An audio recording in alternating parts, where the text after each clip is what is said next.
The Galar region is being opened up to us even more on this Nintendo Pokemon Direct. Welcome, welcome. I am Nito Marquis here for a solo podcast. I'm afraid Naya couldn't make it this time, and I wanted to get my thoughts out. Technically, that makes it a thoughts video, not really a podcast, but nonetheless, I have a lot to talk about because it was an amazing Direct, and I love podcasting about it. So, I'll go ahead and get started with my initial thoughts on it. I think the Galar region looks absolutely amazing. You can tell they put a lot of effort into this. They're putting their hearts and putting a lot of work, a lot of hours into this. So I think that's awesome. It's amazing.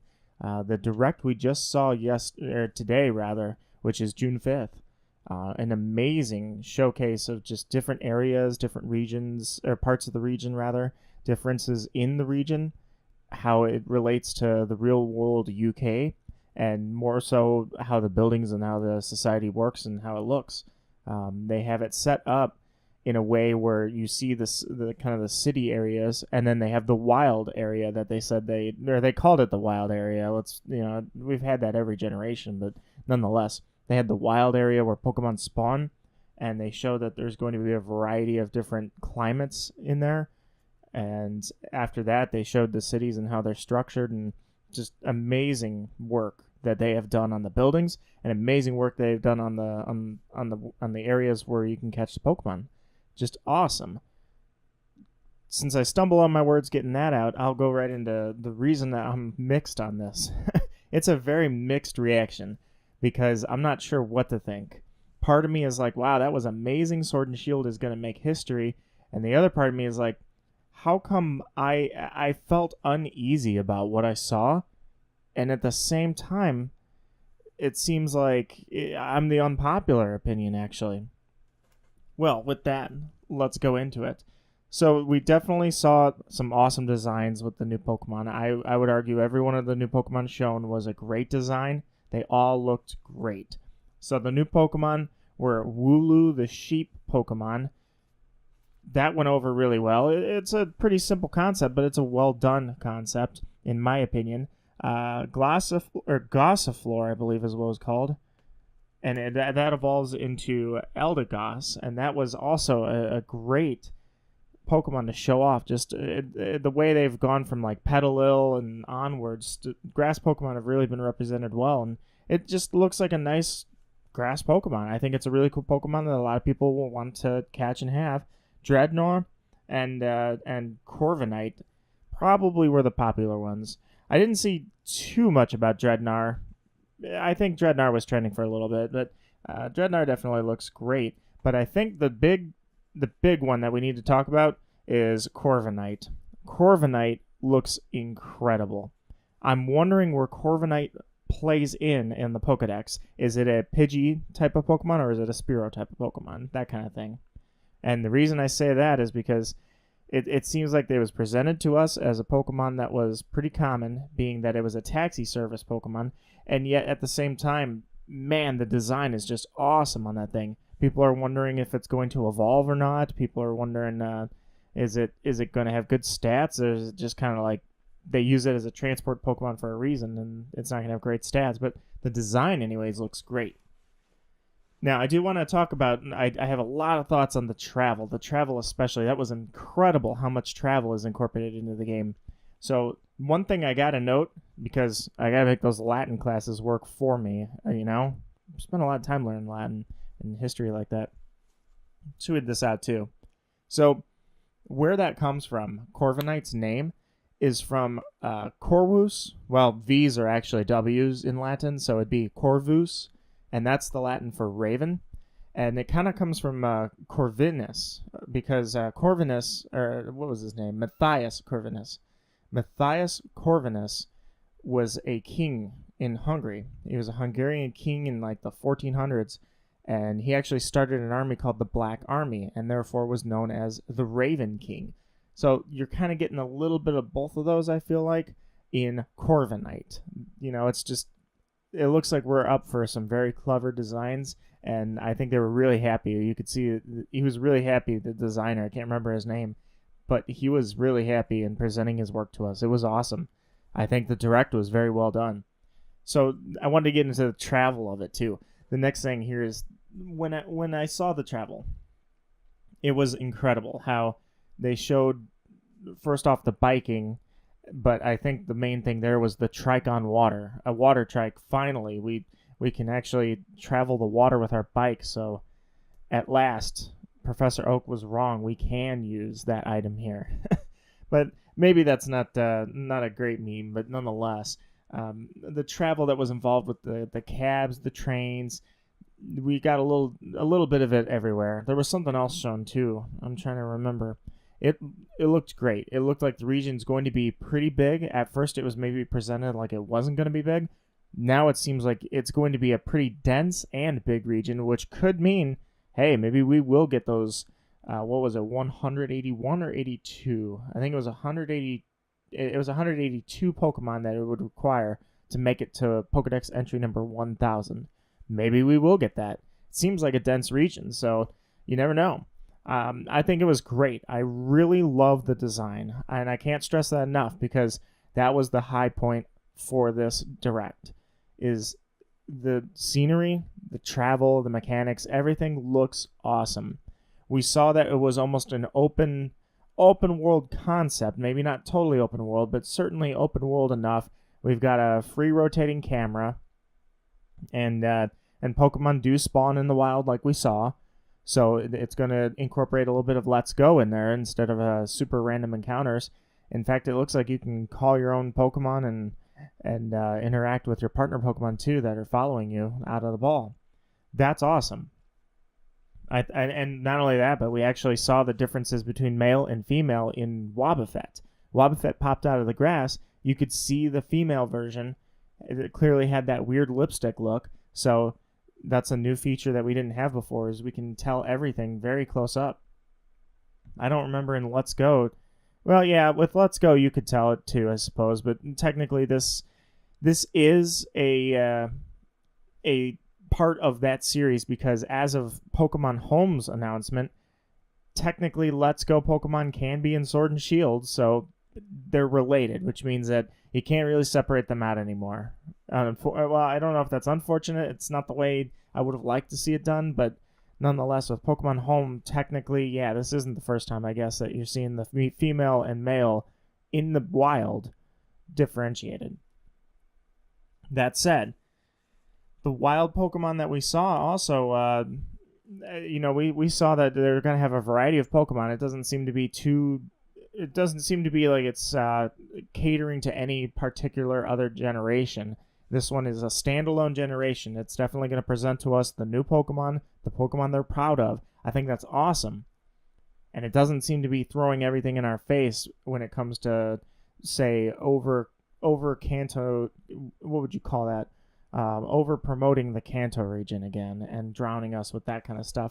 Nothing like that appears to be happening. Sort of.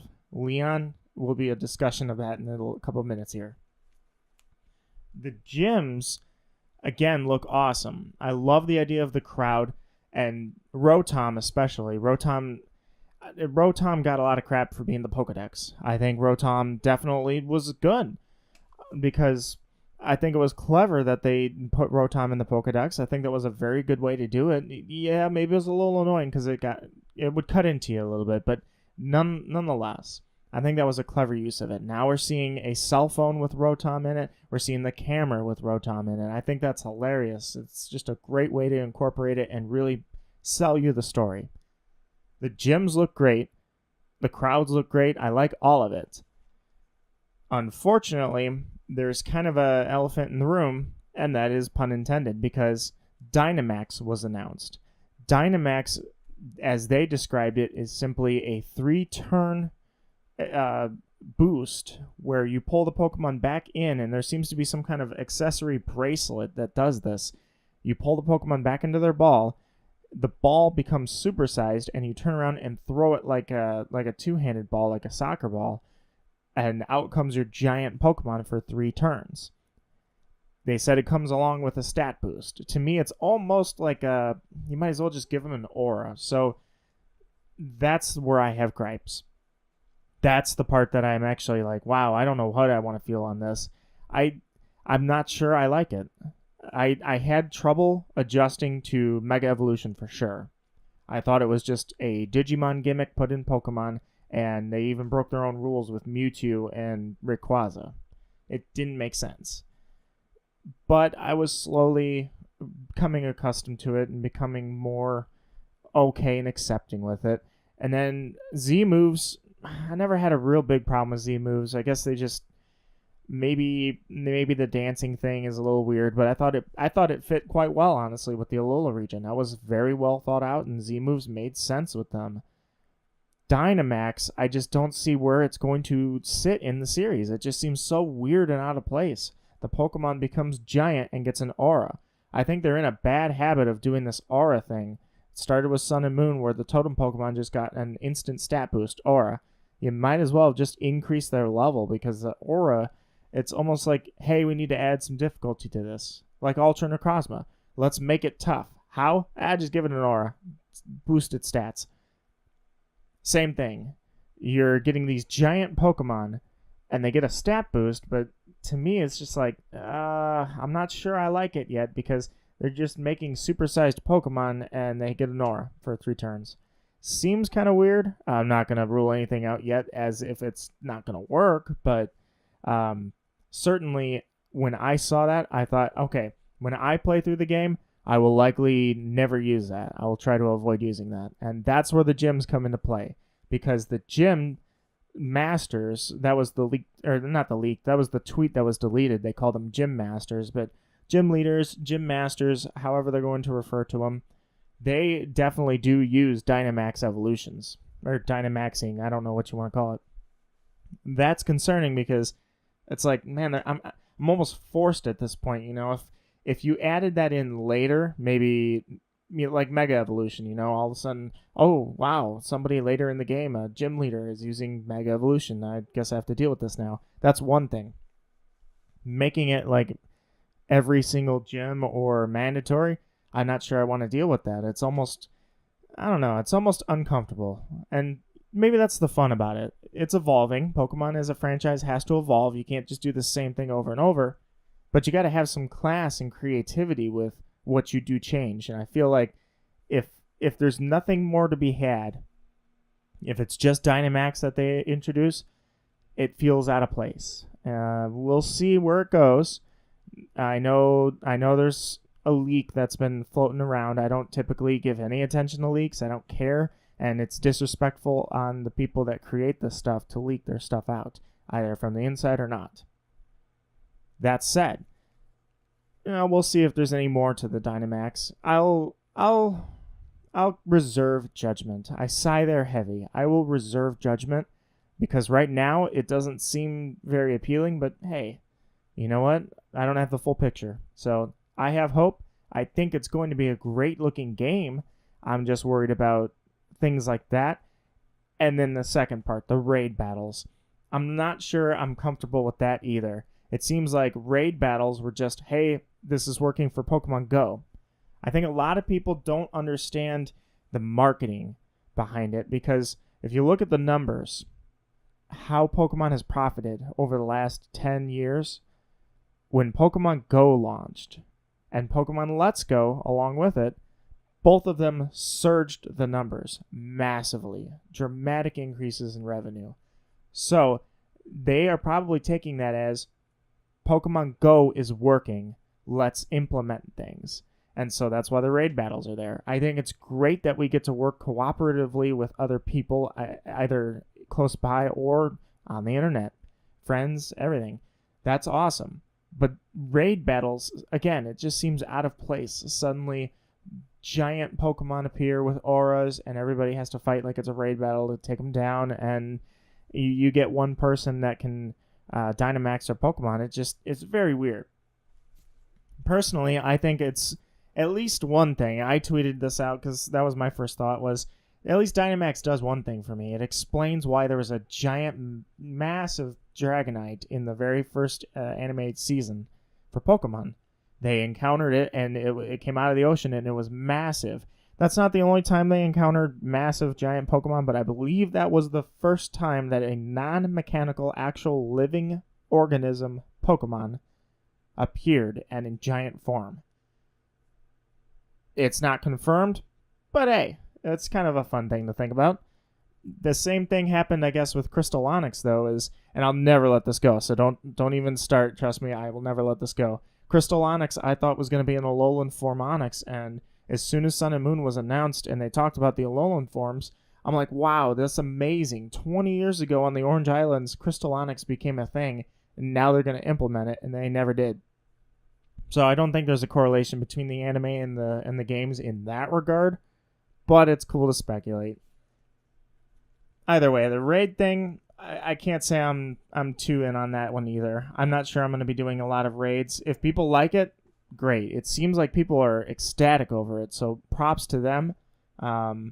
If they enjoy it. I know I did enjoy things. Like I said, Corviknight is an awesome design. I love that thing. Everybody does. The scenery was amazing. Very detailed, very in-depth, and it looks like there's a lot of customization for the game. All of that, top-notch, love it, awesome. It's just the mechanics that I'm starting to get worried about. Then finally, we were shown the Legends. The Legends, what were their names? I think it was, no, I'm not even going to try it. Zamazenta and Zacian. I'm going off memory. I probably should have just written them down, but I did not. I'm not impressed with those either. And I'm looking back even to Gen 7, like Lunala and Solgaleo looked awesome. They were very unique designs, awesome legendaries. You can go to Gen 4, you had Space and Time and the Creator. They all were very unique and very awesome. Gen 3, you can think of Rayquaza, the incredible, powerful Sky Dragon. Groudon and Kyogre, polar opposites, great designs. Gen 5, you finally had the dragons. The legendary dragons, that was amazing. And it just feels like there's more to be had here. Almost, I mean, it didn't look bad, honestly. There was a point where when they power up at the end of the trailer, or at the end of the direct anyways, they look pretty good, especially that shield one. I think the sword one looks better, but even then, it's almost a lazy design in my opinion. You got two wolves that look pretty similar. One has a shield for a mane, and the other one has a sword in his mouth. It's almost, I'll just say it, I think it feels like a lazy design. I'm sure there's going to be extra forms, and there's probably going to be mechanics in there that we're not familiar with. It'll be cool to see that. But will it fix it for me? Will that fix my opinion? I'm not sure. Again, holding all judgment until I know the full picture, and I will witness it myself. I'm going to buy the game, so they got that out of me already, no problem. We'll see where it goes from there. But the legendaries, it's pushing the realm, that's pushing the boundaries of what I'm okay with. Basically, I'm not going to say I'm disappointed, but we're heading that way. It just seems so weird. I don't know what I don't like about them. Maybe I was expecting werewolf-type Pokemon. I don't know what I was thinking when I saw the wolves on the Sword and Shield, but not that. It almost feels like it reminds me of Keldeo and possibly that reindeer form of Shaman. Just too cartoony, and I hated it. These legendaries, no, I don't hate them. It's just I think they're gonna have to grow on me. This is gonna be like a Meltan situation. Give it time, see how I feel in like 2 weeks. So in that case, the last thing is the characters here for the direct. Leon as the champion. I'm seeing a lot of people, actually, I don't think like that. And Leon, to me, if he has a respectable attitude, I'll be disappointed in that because the way he wears his sponsors on his back, on the cape, which, by the way, that's hilarious. I actually was writing a fan fiction for Pokemon that didn't involve any of the characters from the anime or anything like that. And part of the theme of that was how sponsorships took over the league. That is hilarious that I called that far out, but I digress. Leon, as a champion, is undefeated. That's kind of cool, kind of building up his reputation. I get that. But what I don't get is why they gave him that Charizard. I mean, it just seems so almost like they're pushing Charizard on me at this point. Like they're trying to remind me that Charizard's like the original GOAT, or that the original greatest Pokemon, the most powerful, the epitome of power is Charizard. Maybe it's a fan service.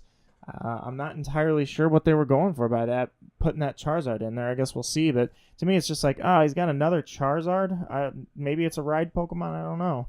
We'll find out. But give him a really nasty attitude, like the first a non-humble champion, and maybe that will spice things up a little bit. That's great. Our rival looks like another friendly rival, but judging by the scene on the train. Hop. By the way, what a weird name. I mean, maybe over there in the UK, maybe somebody can enlighten me. It's possible that Hop is normal, but to me, it's an out of place name and just very anticlimactic almost. It's like, how? Hop? I don't know. Gladion. Now that was a strong name. How? Hop? Same thing. But again, good design character. It looks, he looks cool. He's got very, they paid attention to it. They paid attention a lot, in my opinion, to the details. That's great. Magnolia and Sonia, I think, are excellent characters. Now, Sonia, I'm seeing a couple of people I just saw on Twitter that a few people pointed out that there's a Pokemon fan game out there that used a sprite that Sonia looks extremely similar to. I hope, because they're claiming that, oh wow, fan-made crossovers. I hope that's not the case. Not that fan-made can't be good. I just don't want to see anybody that actually took influence from the fans like that. At the very least, announce that you're going to do that if that's what the case is. I bet it's not. Trust me, I bet it's not. That hairstyle is popular. That color, everything, I'm sure it's not, but it could be a coincidence, could be something more. But other than that, those characters, they all look great. I really want to see the story. I just don't want to see the story with, right now, Dynamax. I think that's my problem. Otherwise, everything was great with that direct was presented to us. It was awesome. And my last thoughts actually go back to the Pokemon press conference we had. Pokemon Sleep and Pokemon Home, just very out of place and almost welcome. I like how innovative they're getting with it. It's really cool. I think Pokemon has a great future, and the franchise certainly is the biggest franchise, best-selling franchise of all time with the most fans. It is absolutely awesome. I don't know what Pokemon Sleep is going to be like. We'll see. If anybody can pull off something awkward working, it's Pokemon. And then last, Detective Pikachu. I saw the movie. If you saw my Twitter, I have the card, the Detective Pikachu card. I saw it a day early by accident. I don't know how. I just saw it was playing in theater, and I thought, wait a minute, doesn't it come out tomorrow? Went and saw it. It was fantastic. I love that movie. It was perfect for everybody from every type of generation. Just awesome. Definitely recommend it, and I'm glad they're bringing a Detective Pikachu 2 to the Switch. The game and the movie do not follow the same plot. So if you played the game and then you go watch the movie, you got surprises in store for you. Otherwise, I think Detective Pikachu is awesome. I'm glad they're continuing it. It seems like Pokemon is taking a lot of innovative risks, a lot more than they took before. And, I mean, it's all paying off. Even if I can sit here and say I don't like Dynamax, that's the unpopular opinion as far as I see. Everybody seems to be weighing in that they love everything. The starters, love them. Dynamax, love them. Detective Pikachu, love it. It's great. And I think Pokemon has the brightest future in the world right now because they're just branching out, and they're dominating everything. It's great, and Nintendo really knows how to keep that Twitter feed in their hands between Smash, Pokemon, I mean, everything. So that is pretty much the podcast. Unfortunately, Naya couldn't be here, but look out. I promise I have a ton of things recorded. I just can't post them right now. I promise I'm not gone. Nobody has to leave and abandon me. I swear. Please don't go. No, I'm kidding. This is Nino Marquis, humble and proud. Thank you for listening to me ramble for 20 minutes, and hopefully you enjoyed it. And hey, please reach out to me and tell me what you think. I love discussions. That's why I do these podcasts. Take care.